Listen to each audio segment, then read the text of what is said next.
₹300 plus earbuds ನನಗೆ ಇವತ್ತು ಲಾಭ ಹೆಂಗಂತ ತೋರಿಸ್ತೀನಿ ಈ ವಿಡಿಯೋದಲ್ಲಿ. ಬೆಳಗ್ಗೆ ರೆಡಿಯಾಗಿ ಅಲ್ಲಿಂದ ಗಾಡಿನ ಗ್ಲಾಸ್ ಒರೆಸ್ಕೊಂಡು ಅಲ್ಲಿಂದ ಫಸ್ಟ್ ಡ್ಯೂಟಿ ಎತ್ಕೊಂಡೆ. ಫೇಸ್ 1 ಪ್ರೆಸ್ಟೀಜ್ ಡ್ರಾಪ್ ಮಾಡಿ ಅಲ್ಲಿಂದ ಇನ್ನೊಂದು ಡ್ರಾಪ್ ಮಾಡಿದೆ ಸಿಲಿಕ್ ಬೋರ್ಡಿಂದ ಇನ್ನೊಂದು ಡ್ಯೂಟಿ ಬಿತ್ತು ದಯಾನಂದ್ ಸಾಗರ್ ಕುಮಾರಸ್ವಾಮಿ ಲೇಔಟಿಂದ ಅಲ್ಲೊಂದು ಮತ್ತೆ ಡ್ಯೂಟಿ ಬಿತ್ತು up and down. JP Nagar full jam ಆಗೋಗಿತ್ತು. 1 hour ಅಲ್ಲೇ ತಗೊಂತು. ಮತ್ತೆ ಕರ್ಕೊಂಬಂದು ಅಲ್ಲೇ ಬಿಟ್ಟೆ.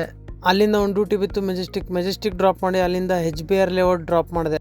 ನೋಡಿ ಇದೇ ನನಗೆ ಡೈಲಿ ನಾಷ್ಟ. ಅಲ್ಲಿಂದ ಇನ್ನೊಂದು ಡ್ಯೂಟಿ ಬಿತ್ತು ದೊಡ್ಡಕಣ್ಣಲ್ಲಿ ಡ್ರಾಪ್ ಮಾಡಿಬಿಟ್ಟು ಅಲ್ಲಿಂದ ಹೊಟ್ಟೆ ಹಸಿತಾ ಇದ್ದ ಮೇಲೆ ಊಟ ಮಾಡಿದೆ. ಮತ್ತೆ ಅಲ್ಲಿ ಡ್ಯೂಟಿ ಇಲ್ಲ ಅಂತ ಫುಲ್ಲು ಗೊರಕೆ ಹೊಡಿತಾ ಇದ್ದೆ.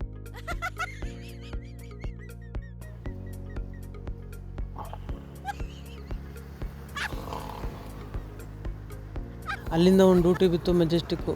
ಪಿಕಪ್ ಲೊಕೇಶನು ಈ ಥರ ಫುಲ್ಲು ಅಧ್ವಾನ ಆಗಿತ್ತು ರೋಡು. ಅಲ್ಲಿಂದ ಮೆಜೆಸ್ಟಿಕ್ ಡ್ರಾಪ್ ಮಾಡಿ ಅಲ್ಲಿಂದ ಮತ್ತೆ ನಮಗೆ ಏರ್ಟೆಲ್ ಸಿಮ್ ಅವ್ರು ಬಂದರು. ಪೋರ್ಟ್ ಮಾಡ್ಕೊಳ್ಳಿ ಜಿಯೋ, ನಿಮಗೆ ₹300 ಪ್ಲಸ್ ಏರ್ಬಡ್ಸ್ ಕೊಡ್ತೀನಿ ಅಂತಂದರು. ಅದೇ ನನಗೆ ಇವತ್ತು ಲಾಭ ಸಿಕ್ಕಿದ್ದು. ಯಾಕಂದರೆ ಡ್ಯೂಟಿಗಳು ಬೇರೆ ಇರಲಿಲ್ಲ ಅಲ್ಲಿ. ಮತ್ತು ನಾನೇ ಫುಲ್ಲು ಅನ್ಬಾಕ್ಸಿಂಗ್ ಮಾಡಿದೆ ಯಾವ ಥರ ಇದೆ ಕ್ವಾಲಿಟಿ ಏನು ಅಂದ್ಬಿಟ್ಟು. ಪರವಾಗಿಲ್ಲ, ಒಂದು ಥರ ಚೆನ್ನಾಗೇ ಇತ್ತು ಕ್ವಾಲಿಟಿ. ಮೆಜೆಸ್ಟಿಕ್ಕಿಂದ ಒಂದು JP ನಗರ ಡ್ರಾಪ್ ಮಾಡಿಬಿಟ್ಟು ಅಲ್ಲಿಂದ ಗ್ಯಾಸ್ ಹಾಕ್ಸಕ್ಕಂತ ಹೋದ್.